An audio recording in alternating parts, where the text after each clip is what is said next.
Voilà, je tourne cette vidéo parce que pour dire que tout simplement, en fait, il y a des fois des choses qu'on ne peut pas dire forcément. Par exemple, si on est bloqué, si on se sent mal, si on se sent pourquoi pas, d'ailleurs souvent, vraiment énergiquement coupable de ce qu'on peut faire réellement. Mais il ne faut pas se décourager. Parce que on dit souvent dans un chapitre que moi j'ai pu écrire dans ma conférence que la plupart du temps, en fait, on se décourage, mais souvent c'est des choses, en fait, si vous voulez, qui semblent des fois plus réalistes et plus faibles. Alors que des fois, t'as pas besoin de réfléchir, t'as pas besoin de te bloquer. Juste les choses, il faut qu'elles viennent comme elles sont. À force de parler, à force de t'exprimer, à force de vouloir dire ce que tu penses. Ça, c'est des petits conseils que je vous donne. Parce que moi aussi, je suis passé par là. Et surtout, je m'adresse aux personnes qui sont justement timides. Parce qu'avant, j'étais quelqu'un de timide. Maintenant, du coup, je préfère parler quand j'en ai envie. Bon, là, je me couche un petit peu trop tard. Mais c'est pas une excuse. Ça, vous voyez, c'est un exemple que j'ai.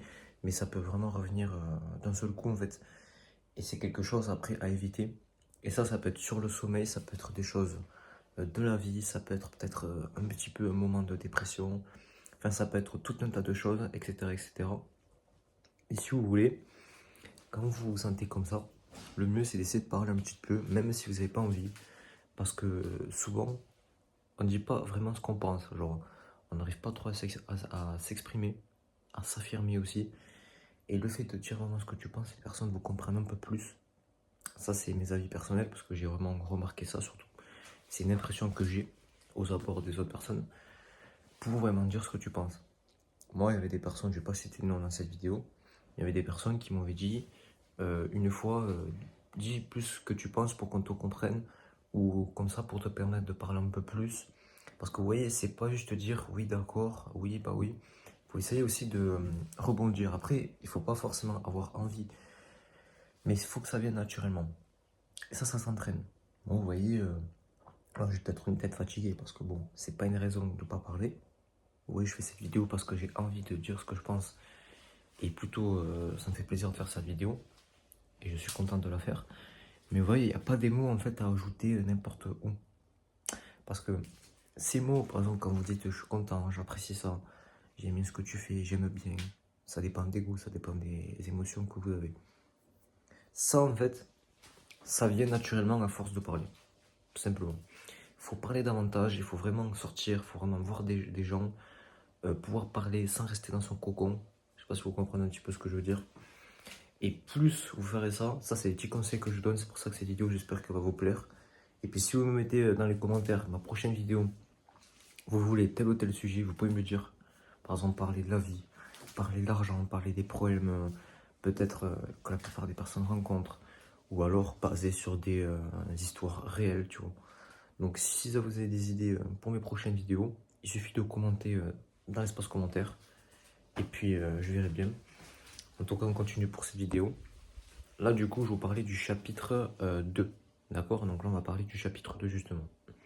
Donc le chapitre 2, la raison, on va parler et le pourquoi on se sent mal et comment pouvoir éviter pour se sentir encore mieux. Alors déjà, la raison, comme je vous ai expliqué pour le chapitre 2, ça va être un petit peu pareil. C'est juste un petit peu le sens de la réaction des autres et aussi le vôtre. Admettons, quand vous voyez quelqu'un, souvent on a un petit peu l'appréhension d'aller la voir. Ça veut dire qu'on est un petit peu gêné, on a un petit peu honte de ce que la personne va dire. Alors, souvent, on se ridiculise, soi-même. Et c'est à ce moment-là qu'il faut essayer de passer à l'action, avoir ce déclic, se dire, ouais, mais pourquoi j'irai pas parler à cette personne? Moi, franchement, je vous conseille d'y aller, parce que si vous hésitez, si vous êtes timide, ça s'appelle un petit peu la timidité, de ne pas oser côtoyer des personnes. Vous savez, des personnes, ils vont pas vous manger. Moi, on m'a toujours dit, si tu vas voir cette personne, elle va pas vous manger. Ça, vous voyez, c'est quelque chose aussi que les personnes disent parce que quand ils voient quelqu'un qui n'ose pas forcément aller voir. Après, je respecte toutes les personnes qui sont timides, qui sont énergiques, d'accord? Ça dépend du tempérament aussi. Mais ça veut pas dire être expressif et sortir toutes les émotions aussi. Attention, il faut juste parler. Ce que tu as dans la tête, par exemple, quand tu penses à quelque chose, je donne que des conseils juste gratuitement. Même ça, si vous avez d'autres idées, vous pouvez aussi les balancer dans l'espace commentaire. En tout cas, ça me fait plaisir de pouvoir m'exprimer sur ça. Parce que là, c'est vraiment une chaîne qui a pour but Voilà, une chaîne qui a pour but de vraiment s'ouvrir sur ces sujets-là, d'accord? Donc là, la raison, c'était la première. Du coup, la deuxième raison, c'est peut-être parce que vous avez une période, tout simplement, où vous ne vous sentez pas bien. Soit un décès, ça peut être quelqu'un de la famille, ça peut être de l'isolation sociale, ça peut être de la dépression, plein de choses. Et ça, pour éviter, il y en a, je sais que quand on dit qu'il faut voir des psychologues et tout, il faut essayer peut-être d'aller voir, ou peut-être essayer de parler plus avec des personnes, ou essayer de voilà, me lancer sur YouTube comme moi. J'étais pas dans la dépression, mais un petit peu quand même au début. Vous voyez, là, j'exprime ce que je pense. Et ça, c'est quelque chose de nouveau parce qu'avant, j'arrivais même pas à dire vraiment d'où ça venait, tout ça. Vous voyez ce que je veux dire? Il faut pas avoir honte. Encore une fois, il faut pas avoir honte. Alors maintenant, je vais vous expliquer du coup le pourquoi et le comment. Donc, pourquoi on est comme ça? Soit c'est naturellement, soit c'est quelque chose qui devient authentique, à force de recommencer pareil tous les jours, quotidiennement, à faire toujours les mêmes actions, avoir toujours se dire ah mais en fait je vais pas changer, je vais être comme ça parce que je suis nul, je vois les autres qui parlent, moi j'arrive pas trop à parler, j'arrive pas trop à me faire des amis, des connaissances. Le pourquoi il peut venir de là. Pourquoi on est timide, pourquoi on veut pas voir les autres. Mais le comment, comment éviter, voilà, c'est ça le mot final. Comment pouvoir éviter ce changement et cette chose qui te semble te gêner tout le temps? Mais tout simplement, il suffit de l'exprimer. Soit essayer de faire peut-être développer des phrases, donner des arguments. Parce que souvent, on dit la plupart, moi souvent je me pense dans ma tête, quand on ne sait pas trop parler de tout ça, c'est qu'on n'a pas fait beaucoup d'école. Mais c'est pas ça. C'est à force de parler, c'est à force d'être curieux, de s'intéresser dans une conversation, de demander pourquoi, qu'est-ce que ça veut dire, comment ça se passe. Ou alors, on peut apprendre des mots aussi, à force de pouvoir parler avec des personnes, échanger sur des sujets qui te semblent peut-être oubliés ou que toi tu n'as pas envie forcément de parler, mais pourtant qui peut vraiment t'aider. Ça peut être aussi le comment éviter, le pourquoi et le comment éviter ta timidité justement, toutes les personnes qui sont timides. Après, les personnes qui sont sociables, c'est déjà un point fort parce que après, je vais pas m'attarder sur ce sujet. Vous savez, moi je respecte, je suis pas quelqu'un de méchant. Voilà. Je veux pas faire non plus un sujet, un discours assez long sur ça. Mais tout ce qui est timide, par exemple, les personnes qui sont timides, les personnes qui n'osent pas trop parler, ou les personnes sociables, moi je respecte. Parce que les personnes timides aussi, comme moi j'étais avant, parce que j'ai rien à dire sur ça, eh bien, des fois c'est un point fort. Parce que des fois tu as des situations où il y en a de suite qui te disent, par exemple, c'est pas pour être méchant, mais oui, va vite là, oui, fais ça, fais ci, il faut que tu fasses ça, réagis plus vite. Alors quand t'es timide, t'es là, t'as honte, tu t'es ridiculises toi-même, t'as souvent un peu peur, tu vois, de faire les actions, de faire les choses qu'on te demande. Ou tu réponds juste oui, non, d'accord, tu vois. Tu développes pas assez. Alors qu'il y en a, tu vois, quand ils sont sociables, ça c'est vrai en plus, c'est un truc prouvé. Moi j'ai bien regardé sur internet, hein. Et ça, quand les personnes sont sociables, en fait, c'est très intéressant d'en arriver là aussi dans cette vidéo.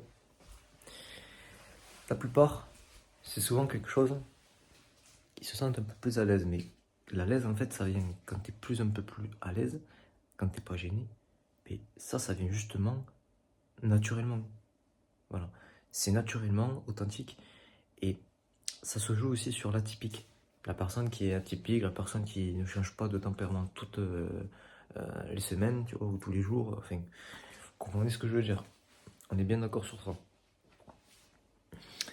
Puis, les personnes sociables, en fait, c'est pas pour critiquer les personnes sociables, mais en fait, le truc qui est quand même important à savoir, c'est surtout, sans critiquer, sans rien, on est bien d'accord sur ça, je suis juste là pour vous conseiller, ok?